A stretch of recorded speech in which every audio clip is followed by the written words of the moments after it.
Strong determination sit is an English translation of a Pali expression, adhitthana. That means that you make a determination or an intention that for a certain period of time you're going to sit without moving voluntarily. It could be an hour, it could be 2 hours, 3 hours, 4 hours, or longer.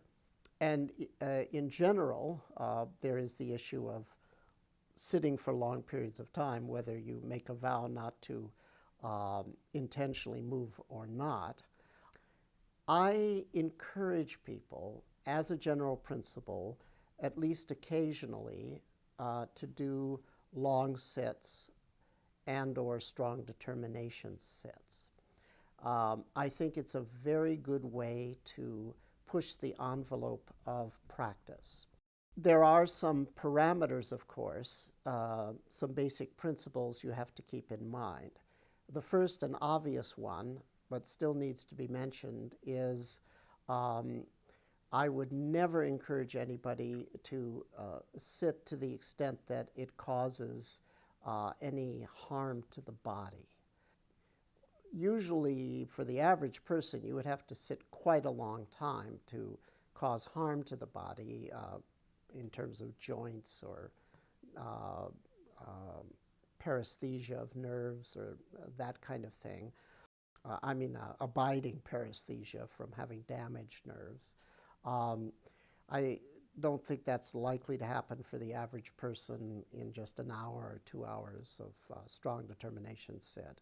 But a person does need to be careful that no physical damage arises due to the practice. And how you do that is basically you start experimenting, and if you do something that causes you to be limping for a half hour after you get up, well, that's a sign that you don't want to be doing that kind of thing. So we want to just deal with the sensations, the sensory challenge that's involved in the long sits. So what's the sensory challenge involved in strong determination sit or long sit? Well, clearly it brings up physical discomfort, and that physical discomfort then brings up mental and emotional reactions. So the mental reactions come through mental images and internal talk. The emotional reaction comes from the emotional type sensation in the body, which many of you know I call feel, body sensation that seems to a given individual at a given time to be emotional in nature.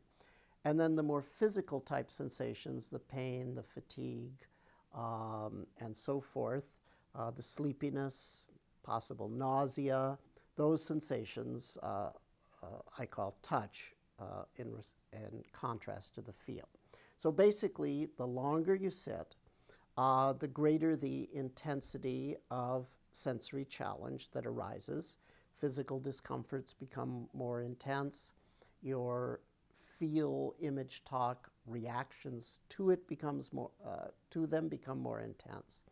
So at some point, you have a touch, feel, image, talk storm going on in yourself.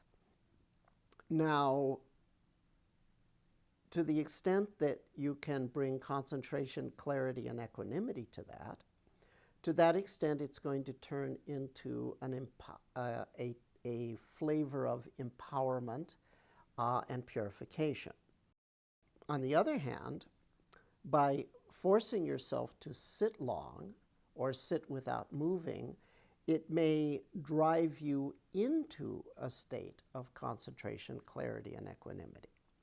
So one use for the longer sits or the strong determination sits is it will force you or literally drive you into new levels of mindfulness that can be extremely useful because that then becomes the new set point for your practice. So sometimes people will tell me, well, I've reached a a certain plateau with my practice. What can I do in order to push the envelope to move on to the next level and so forth? Well, actually, there's a bunch of things a person could do, but one of the simplest things they can do is start doing, at least occasionally, not necessarily every time, but at least occasionally doing longer sits, strong determination sits, dealing with that challenge. Pushes you forward. I said that there's some guidelines. One of the guidelines is, well, don't damage the body with this. Another guideline is don't get goal-driven in terms of thinking that the issue is how much can I take for how long. That's not the issue in this kind of sitting. The issue is how much can I learn and retrain the nervous system. That's sort of your goal. The goal is not like, okay, I got to make it to 4 hours without moving kind of thing. The goal is, okay, how much mileage retraining of my processing of touch, feel, image, talk can I get from what I'm doing? The guidelines are don't damage the body, and yes, there is a goal, but the goal is not to achieve certain personal records in terms of duration of sit or intensity of what you sat through. The goal is, well, how effectively am I learning? There's something to be gained by bearing down. There's something to be gained by easing up. The main advantage to this is, as I say, that it will tend to push the envelope of your practice in a natural way, because the natural response to intense physical discomfort is actually to drop into equanimity. But in order to access that natural response, you may have to push the envelope a little bit. For certain people, this is actually a very easy way. Well, no, I won't say a very easy way. It's a relatively easy way to make a lot of progress, a lot of tangible progress. So if you find that you're one of those people, I would encourage you to explore this within the parameters that I mentioned.